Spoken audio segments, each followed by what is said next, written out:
speaker is one of very few journalists in the mainstream media who has consistently called Israel's genocide what it is and has from the very beginning called out our government's complicity in it.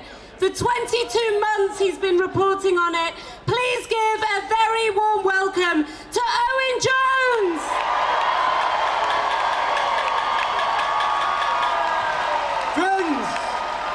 Friends, a reckoning is coming.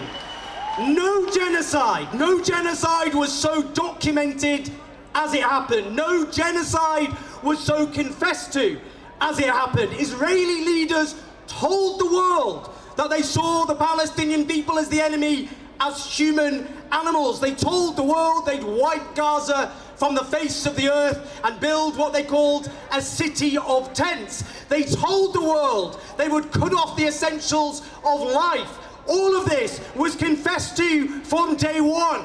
Normally, when a state commits a terrible crime, they go to great lengths to cover it up, and yet in this case, the opposite happened. And we may ask ourselves, why?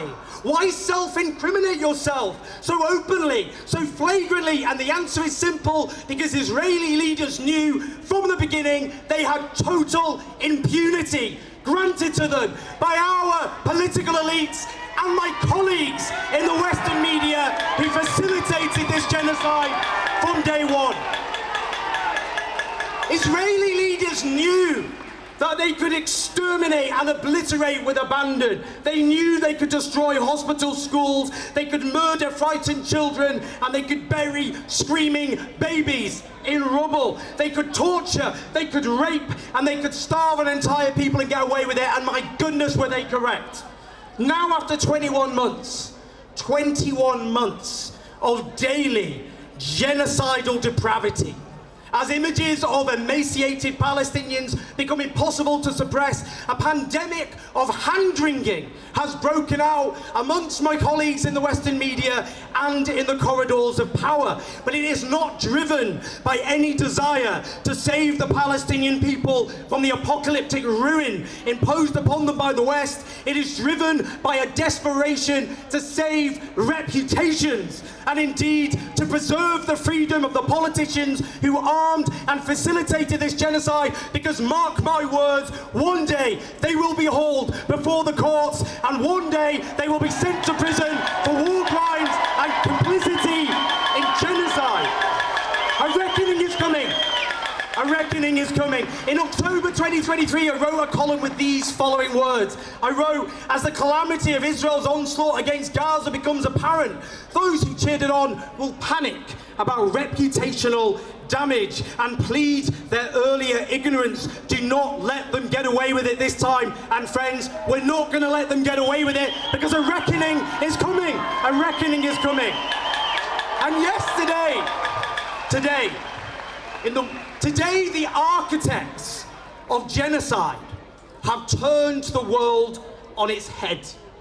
They have built a world where 83-year-old retired vicars called Sue are considered by the law dangerous terrorists who are a menace to the society because they oppose the extermination of children, whilst at the same time politicians who armed the mass extermination of tens of thousands of civilians are treated as respectable statesmen. But friends, you can only turn reality on its head for so long. And those who are opponents of genocide, who end up being jailed, they will know, as they stare at their prison ceilings, they will have the comfort of knowing that they stood against a genocide, whilst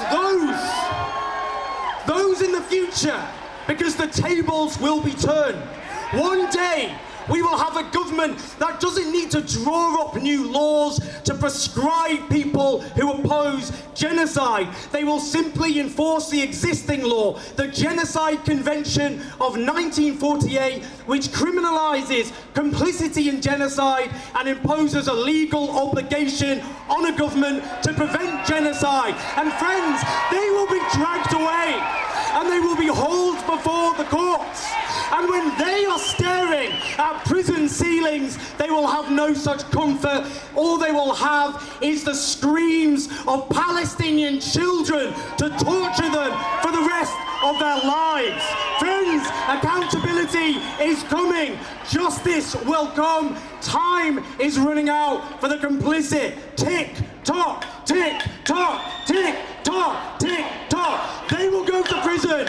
We will get justice. Keep fighting. Never give up. And to the Palestinian people, in your darkest moments, we say this to you. We will never, never give up on you.